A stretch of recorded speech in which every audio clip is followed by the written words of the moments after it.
Hey everybody, thank you for watching this episode of Just Open It, the YouTube series in which I open recently acquired toys. My name is Russ. Thanks again for watching. If you're a fan of action figures, or toy collecting, or pop culture in general, please consider subscribing to my channel, Karaoke Fanboy TV. I am an avid action figure and toy collector, and I like to open my toys and display them, so I thought it'd be fun to share that process with you, fellow fans, or internet trolls. Today I am opening Hasbro's Marvel Legends Sleepwalker. Now this, in my opinion, is a long overdue figure, not only to my collection, but to the pegs in general, as Sleepwalker's been around for 20 years, and as far as I know, this is his first action figure. Sleepwalker was a huge character for me as I began collecting comics. My origin as a comic book collector is simply that my dad was a mover at the time. He worked for a moving company. And one of his customers, while they were moving, was going to throw out a couple of boxes of magazines and comics. And my dad said, hey, if you're going to toss them, can I have them? And so he brought home a box of comics for me and a box of Playboy for him. Now, if he had switched to those boxes, Just Open It would be an entirely different series. But fortunately, I got the comics. And in that mix was Sleepwalker #1 and I believe Sleepwalker #2. As well. They had just come out, so they must have been that clients or collectors' last purchases for this box of comics he was about to get rid of. Only about 40, 50 comics in that stack, but it began my collecting habits to this day. And again, I got to start at the beginning with Sleepwalker, which was very exciting for me. Created by Bob, and I'm going to get this last name wrong, I think, but Budiansky, or Budinsky, or something like that, Budinsky, and drawn by Brett Blevins, to this day still one of my all-time favorite comic book artists. Brett Blevins also drew Cloak and Dagger in Strange Tales Volume 2, and some of those issues were also in that box.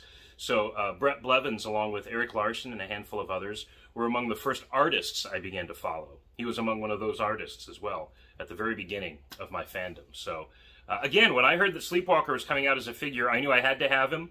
I went to the pegs at the store. It took me about 4 or 5 Walmarts, but finally tracked him down. And in fact, I'd like to thank at AZ Toy Collectors Guild, I think is his handle. I'll definitely put it in my description. AZ Toy Collectors Guild, I think is his Instagram name. I've always seen it, but I've never said it out loud. He's one of these guys that hits Targets and Walmarts and comic book stores and toy shops all over the Phoenix area where I live, and posts his findings so fellow collectors can go out and track down things that they've been looking for. Very cool, and I'm very grateful that he did so, because that's how I was able to finally find Sleepwalker, who I will now open. And I haven't purchased a new, like, out-of-the-box Marvel Legends figure in a long time. In fact, when I heard Sleepwalker was coming out, I went on OfferUp and found somebody selling Cloak and Dagger figures, opened, but I did buy them because I was so excited for this figure's release. It kind of bolstered my desire to get some other characters from that time that I really like. So, okay. Opening Sleepwalker here. Just going from the bottom, even though I'm finding the packages not precious. I'm not keeping anything cardboard. One of the resolutions of this channel. So the box is done. But I will point out that there is some beautiful card art here on the back. Check that out here for a second. Awesome. Awesome card art. Little piece of paper with some multilingual not instruction, just legalese, who needs it. So here we go. Not a strong smell. Okay. Let's see if I can have him emerge from this plastic for you as he emerged from the mind of a young Rick Sheridan, wasn't it? Whenever Rick fell asleep, the Sleepwalker would emerge from the mindscape and dwell on Earth, fighting crime, of course. And then when Rick woke up, Sleepwalker would disappear, go back to the mindscape until Rick fell asleep again. Such a cool idea, really, for a superhero when you think about it.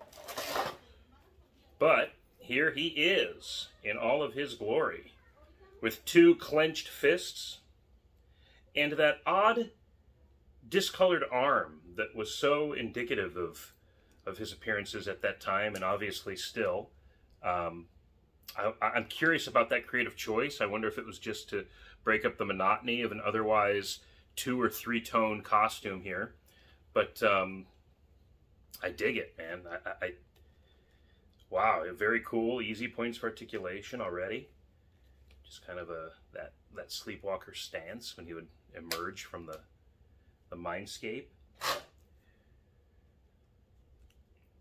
The hood seems to be built into the head, so there is no removal of the hood.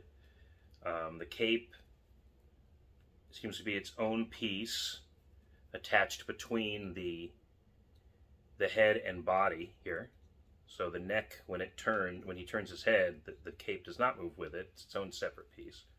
But we got your ankles, we got your knees, shoulders, elbows, all pretty common now. Pretty standard stuff for action figures. But you know what? Because this is his debut in plastic, I'm just taken by it a little bit. So here he is, Sleepwalker. He does include a few open hands. Now, if you've been watching my channel, you know my opinion of hands, variant hands. But here they are, open. I may put one open hand in just to kind of create that classic one hand open for an accessory. Not that he would ever have one, and then the other one closed for dramatic effect. There's also a Build-A-Figure part here, which, since I'm not collecting this entire wave, I'll never need. So hey, if in the comments you want this piece, I'd be happy to send it to you. This character's name is Rintra? Is that right? I believe he'll be appearing in Doctor Strange in the Multiverse of Madness. Interesting choice, Sleepwalker, for that wave, because of course this is the Doctor Strange in the Multiverse of Madness wave, including Doctor Strange, Wong, America Chavez, Mordo, it looks like a spectral Doctor Strange, and then Despair and Sleepwalker, which on the back of the packaging have different colored frames, almost to imply that they are not a part of this theme, and yet they are still kind of in that magical realm when it comes to Marvel's characters. And hey, I would not mind a Sleepwalker cameo in the Multiverse of Madness. I mean, why not, right? The Mindscape is certainly its own realm that could be accessible through any one of those doors we see Doctor Strange walking through in the trailer for the film. But understandably, there is very little mainstream appeal to Sleepwalker right now, anyway. I mean, we have a Moon Knight TV show on Disney+. If we're going that deep into the roster, Disney, Marvel, Sleepwalker definitely has a fan base that's alive and well today, and we'd love to see him appear in a show. So consider it. Even if it's a what-if show. I mean, there's no harm in that. Animating the character alongside some of the others from the Marvel Cinematic Universe. That'd be cool, too. All right, while I have you, I will attempt to remove a hand and pop on one of the alternate open hands. So there is some texture to this video here. And I just hate this, but it came right out, no problem. So there's the peg, it just popped right out. Here's this hand going in. Nice snap, so I know it's there. And now I can kind of do this this kind of magical or ominous reaching for you, as Sleepwalker often did on the covers of his comics and stuff. Marvel Legends do not include stands like McFarlane's DC Multiverse figures do, and I think with good reason, because he could stand very easily on his own, so he will join Cloak and Dagger now on the shelf as one of my guilty pleasures from comic books in the early 90s. When you think about the characters that came out of the 90s, Sleepwalker is truly a rarity because there is no cybernetic arm here. There's no cybernetics at all. He's not a big, beefy character, as we saw from Image Comics at that time, kind of revolutionizing the way characters appear. No guns like Deadpool. He's just a streamlined alien with a tattered cape, very humble looking, and simply emerging from a character's mind when he dreams to fight crime. I mean, it's a simple concept, but still so new, in my opinion. And for the character to appear just like this, almost just like an alien as we see in classic science fiction, Alien Autopsy, that kind of stuff.